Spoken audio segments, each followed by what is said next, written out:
First of all, please allow me to thank the Secretary and the officials of DOH that despite the many complicated issues and criticisms of many members of the House, they still cooperate with us and in fact have complied with many of the requests of the members, both in the minority and majority. And I have a favorite saying, Mr. Speaker, give credit where credit is due, and I congratulate DOH, Secretary Bosa, and the officials for issuing the no balance billing department memorandum clarifying no copay, no balance billing under the Universal Healthcare Act and other relevant laws. So I thank the sponsor, these sponsors, Congresswoman Ko, Congresswoman Kimbo, Congresswoman Garin, for following up on this very important universal healthcare policy. So thank you so much. And the short question, in line with that, because the DOH has already essentially clarified that poor patients in charity beds or ward beds in government hospitals should have no copay and they should not have out-of-pocket. May I ask the sponsor, DOH and PhilHealth, because it's now policy and because DILG has a seal of good local governance, one of their matrix is health. May I request or get a comment from PhilHealth and DOH that maybe our advocacy of helping poor patients, no copay, no out-of-pocket, which was clarified by this memorandum, shouldn't this be now at least discussed with DILG, with PhilHealth and DOH, to be considered in that seal of good local governance as part of the health matrix for our LGUs? Yes, that's an excellent idea, Mr. Speaker, our dear colleague. The PhilHealth and the DOH agrees. Okay, thank you. I'm satisfied just as long as the sponsor follows up with PhilHealth DOH. I think there will be substantial improvement in terms of helping our poor patients. Second, in the budget hearing, there were many doctors complaining about when the doctors get accredited by PhilHealth, they were before required to pay 3 years advance membership fee, sometimes 1 year membership fee advance. They clarified to me that there's now a circular saying that when doctors get accredited, they can now just pay 1 month membership fee, just like all other PhilHealth members. Is that correct, Mr. Speaker? That's correct, Mr. Speaker. Okay, thank you. Thank you for that. And I thank PhilHealth for helping our doctors on this particular issue because there were many doctors who were complaining. The other one is, in the accreditation process, doctors are accredited by PhilHealth, but actually these doctors are also accredited by the hospital. So well, there's a potential streamlining to make it, we have an ARTA law, we're supposed to be implementing streamlining processes, ease of doing business. So my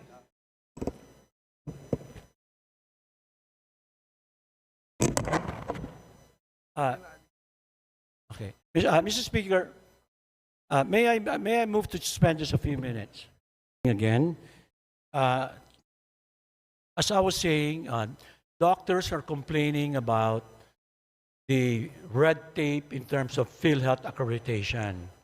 I thank again the sponsors for encouraging dialogue with PhilHealth, and we did that. No less than the Secretary of DOH, supports streamlining. He's also an anti-red tape person. So I wanted to ask the sponsor, because doctors are already PRC licensed. They have certification from their specialties. They get accredited by the hospitals. So may I request from the sponsor a response or a commitment on how PhilHealth can streamline the accreditation process for doctors? Mr. Speaker, the accreditation process for professionals is already on the way or into streamlining. So there will okay. So yes, it's in the process of streamlining already. Thank you so much to my esteemed colleague, the Honorable Ko, for that assurance. I think all our doctors in this country will be very happy with that development. And on the issue on utilization of PhilHealth funds, there was some discussion about increasing case rates of instead 30% but 50% to increase utilization for the poor patients in the wards. What we call, as clarified in the memorandum issued by Secretary Herbosa, why not increase case rates for poor patients so there will be now more funds for all hospitals for medicines, X-ray, and other ancillary services? Because I was told there were already discussions before at the PhilHealth level to do that. May we get a response from the sponsor on the possibility of increasing case rates to increase utilization, specifically for the poor patients who are eligible under the Universal Healthcare Law on no copay, no balance billing, no out-of-pocket? Mr. Speaker, the increase in the case rates will include the level 1 infirmaries. So, which also includes the benefits of PhilHealth, more or less po across the board. Okay. Baby steps, that would be an improvement already. But if the PhilHealth will consider that previous proposal about maybe prioritize the increase of case rates for the NBB patients, for the poor patients in the ward beds. Because there were already discussions in the past regarding that, and I was wondering if that's still on the table and if that's something PhilHealth can include in their agenda. Yes. But thank you for the response earlier. I think that's already a big improvement. But this is specifically for the poor patients, as I mentioned earlier. Yes, Mr. Speaker. But yes, the answer to that, to your query, is included. Okay, thank you, Mr. Speaker. Again, I'd like to commend the sponsors for your patience. I know sometimes the debates, the exchanges get heated, and we appreciate your understanding and patience with the members of the minority, because I know sometimes we all get emotional. And I appreciate what the Vice Chair and the Chairman have done to make sure our concerns and issues are addressed. Thank you so much to our Vice Chairs and to the other sponsors, Mr. Speaker. Again, I'd like to thank the Department of Health officials who spent essentially 2 days with us. Thank you so much for addressing many, if not most, of our concerns. And Mr. Speaker, having no more members of the minority. Mr. Mr. Speaker, Speaker, we join the minority in their motion to terminate the period of debate. Permanently, that's it. So move, Mr. Speaker. Ganyan na ba Joint ang motion to nangyayari terminate ngayon dito sa interpolation atin? to the proposed budget of the Department No. of Health. Is there any Madam- objection? The Mr. chair Mr. Speaker, hears have a none. motion ruling, Let me please. question the Interpolations on the proposed budget of the Department of Health is hereby Let me terminated. question the quorum, Mr. Mr. Speaker. Speaker. Session suspended. Mr. Speaker, allow me to reiterate my motion to recognize the Honorable Minority Leader, the Honorable Nonoy Libanan, for his turno en contra. The Honorable Minority Leader, Lebanon, is recognized to deliver his speech in contra.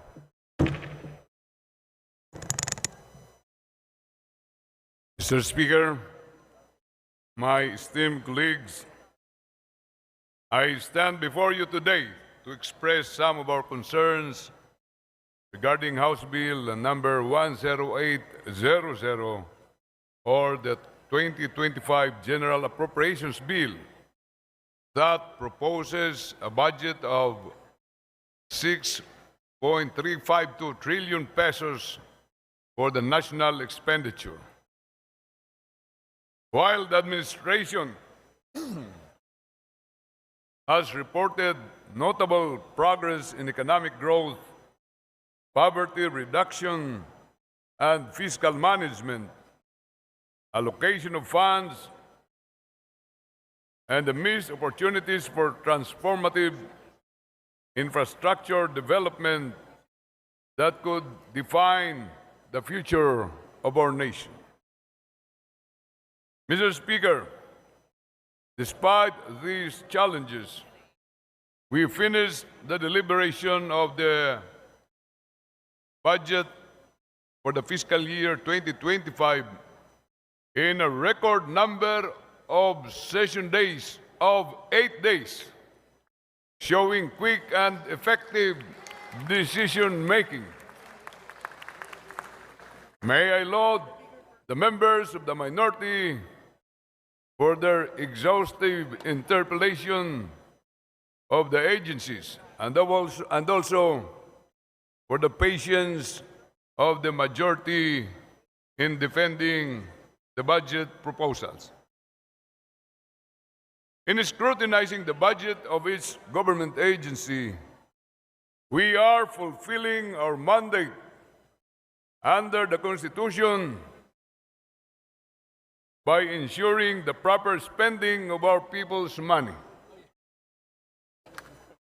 However, these are the concerns of the minority. Mr. Speaker, despite promising economic indicators, the proposed 2025 budget includes significant cuts to crucial departments. The Department of Transportation is set to receive 15.7% less funding, a decision that is alarming given the role of transportation infrastructure in driving economic growth and regional connectivity. Such a drastic reduction will severely limit our capacity to maintain and expand essential infrastructure projects, thereby undermining our long-term development goals. Even more troubling is the reduction in the budget for the Department of Migrant Workers. Our overseas Filipino workers contribute billions of pesos in remittances annually, playing a crucial role in stabilizing our economy. Reducing support for migrant worker programs undermines our commitment to their welfare and threatens a vital source of economic stability. We must ask ourselves, how can we justify deprioritizing sectors that are essential to the economic and social well-being of millions of Filipinos? Mr. Speaker, may we point out the perennial issue on the contractual employees in the government. It has been a center issue in the scrutiny of personnel services budget among agencies. Take, for example, the situation in the Department of Social Welfare and Development, where 53.4% of its staff were contractual employees, and that some of them have been in the status for 15 years. For this reason, this representation has in fact initiated the filing of House Bill number 7410, aiming to regularize 4-piece municipal, provincial, and regional link employees. I hope this sets in motion the regularization of long-time contractual employees in government. Mr. Speaker, equally concerning is the issue on transparency, particularly regarding the budget of the Office of the Vice President. Vice President Sara Duterte has refused to defend her proposed budget, 2.037 billion budget before the House of Representatives House Appropriations Committee and in the House plenary. This refusal to engage in the budget interpellation process is troubling, especially given the importance of transparency and accountability in public spending. Mr. Speaker, the Vice President's refusal to address questions on the matter leaves many unanswered concerns about the appropriate use of public resources. As Representative Stella Kimbo rightly pointed out, the General Appropriations Act is arguably the most important piece of legislation every year, and the refusal to justify this budget undermines both the public trust and the legislative process. How can we expect the Filipino people to trust our government if we cannot even ensure transparency in the highest levels? Mr. Speaker, another critical issue in the budget is the missed opportunity to invest in transformative infrastructure projects like the Luzon-Visayas Bridge. In 2019, the National Economic and Development Authority conducted the so-called feasibility study for the Sorsogon-Samar-Matnog-Allen Link Bridge, estimating a cost of over 300 billion pesos. Two options were presented: a 24-kilometer bridge consisting of 3 long-span sections at estimated cost of 284 billion, and a 257 billion underwater tunnel, which would take 9 years to complete.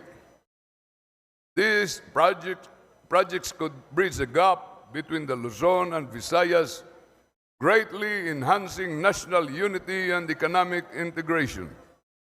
By reducing the reliance on ferry services and cutting travel times, the Luzon-Visayas Bridge would boost tourism, facilitate the movement of goods, and create jobs, paying for itself through increased economic activity.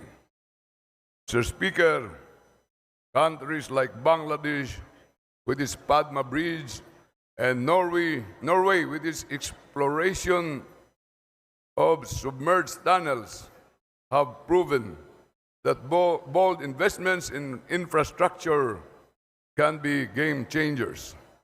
Why then is the Luzon-Visayas Bridge not part of our national priorities for 2025? Mr. Speaker, the administration's attention to the rehabilitation of the Maharlika Highway is commendable, yet it remains a small part of the broader infrastructure puzzle. The national government has allocated 8 billion this year for the repair and widening of a deteriorated 395.52 kilometer segment in eastern Visayas. Mr. Speaker, this allocation is just a fraction of the estimated 29.73 billion pesos needed to complete rehabilitation of this vital network of roads, bridges, and ferry services that connect Luzon, Visayas, and Mindanao. President Ferdinand Marcos Jr. himself announced an additional 1.4 billion for the project during his visit to Calbayog City in summer, emphasizing the importance of maintaining this key infrastructure. While this rehabilitation is necessary, we must ask ourselves if it is enough.